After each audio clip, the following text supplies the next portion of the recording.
This is an endangered southern brown bandicoot enjoying life inside the predator-proof fencing of the Cranbourne Botanic Gardens on Melbourne's fringe. They were thought to be widespread across coastal regions of Victoria and very common around Melbourne. So they were often seen in people's yards like Beaumaris and in some of those sandbelt country. Terry Coates is responsible for the garden's population of 400 or so southern brown bandicoots. They're good at sniffing out resources and they find it. But the encroaching urban development around this refuge could spell the end for the bandicoots of Melbourne.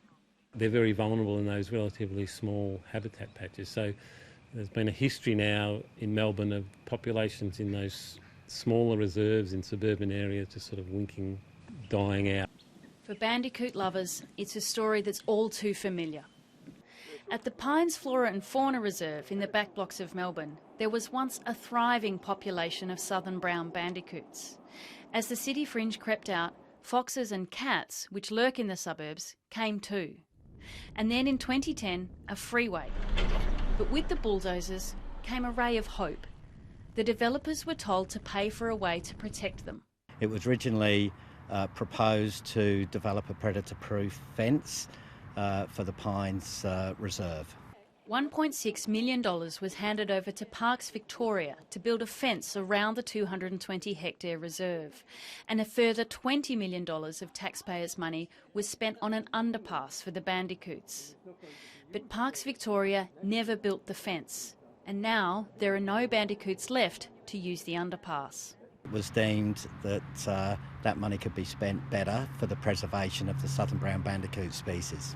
$20 million of our money has been spent, and now they abandoned the bandicoot plan completely for the pines. And this money is just wasted, public money is wasted.